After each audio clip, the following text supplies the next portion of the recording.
नमस्कार दोस्तों, स्वागत है आपका मेरे चैनल पे। दोस्तों अभी सूत्रों से पता चल रहा है कि नेवी के लिए जो twin engine deck based fighter jet बनाया जा रहा है, इसका काम पूरी तरह से 2024 तक शुरू हो जाएगा। यानी कहने का मतलब ये है कि तब तक इसका डिज़ाइन सिलेक्ट हो जाएगा और उसके बाद इसकी मेटल कटिंग शुरू हो जाएगी और 2026 में इसकी पहली फ्लाइट रखी गई है। और ये AMCA के कंपैरिजन में कैसा होगा ये भी देखना जरूरी है। आज इसी के ऊपर बात करेंगे। चलिए दोस्तों शुरू करते हैं।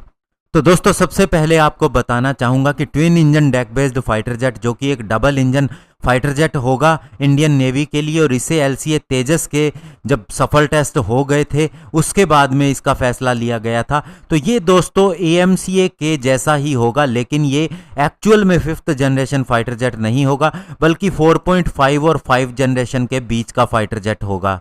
पहले इसका एक डिज़ाइन तैयार किया गया था, लेकिन अभी दोस्तों पता चला है कि उसके अंदर भी काफ़ी ज़्यादा चेंजेस किए गए हैं और यही वजह है कि अब नए डिज़ाइन के भी वाइन टनल टेस्ट चल रहे हैं, ताकि इसके अंदर इम्प्रूवमेंट जो की गई है उसे टेस्ट किया जा सके, वेरीफाई किया जा सके। और दोस्तों सबसे बड़ी बात यह है कि ये 5th जनरेशन फाइटर जेट नहीं होगा, लेकिन फिर भी इसके अंदर रडार क्रॉस सेक्शन को काफ़ी ज़्यादा कम किया जाएगा। यानी कि दोस्तों हम कह सकते हैं कि ये स्टेल्थ ही जरूर होगा, लेकिन इसके अंदर अभी इंटरनल वेपन बे नहीं होगी और अन्य भी हो सकता है कि कई फीचर 5th जनरेशन के ना हो। और नेवी इसे पूरी तरह से बैक कर रही है और ये बताया ये जा रहा है कि 13,000 करोड़ रुपए का प्रोजेक्ट होगा और इसी साल के अंत तक मिनिस्ट्री ऑफ डिफेंस इसे क्लियरेंस भी दे सकती है। और दोस्तों ये प्रोग्राम पूरी तरह से टाइमली चलेगा। इसके लिए नेवी ने अपना एक ऑफिसर भी नियुक्त किया है ADA के साथ में, ताकि इसका जो डिज़ाइन फ्रीज होता है वो पूरे समय के अंदर हो जाए, उसके अंदर किसी भी तरह से डिले न हो। और ये बहुत बड़ा स्टेप है, क्योंकि पास्ट में हमने देखा है कि हमारे बहुत से प्रोजेक्ट डिले ही होते रहे हैं।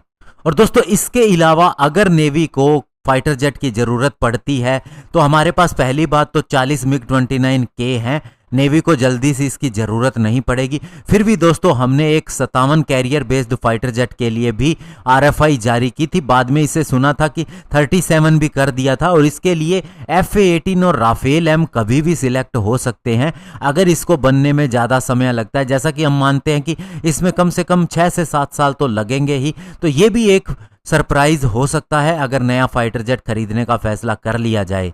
और दोस्तों twin engine deck based fighter jet एक बहुत ही बेहतरीन फाइटर जेट होगा, क्योंकि इसकी मैक्सिमम टेक्नोलॉजी AMCA प्रोग्राम से आएंगी, चाहे वह रडार हो, कॉकपिट हो, एवियोनिक्स हो या अन्य कोई चीज़ें हो। तो इस हिसाब से हम कह सकते हैं कि नेवी को एक परफेक्ट फाइटर जेट मिलेगा।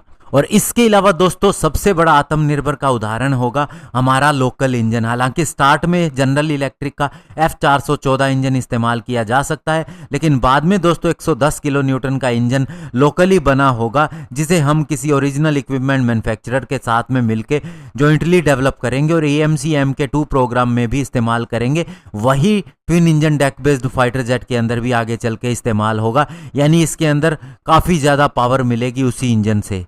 तो ऐसे में दोस्तों ये नेवी का फाइटर जेट नेवी के ड्रीम्स को पूरा करेगा और साथ ही हिंदुस्तान के भी। धन्यवाद। जय हिंद।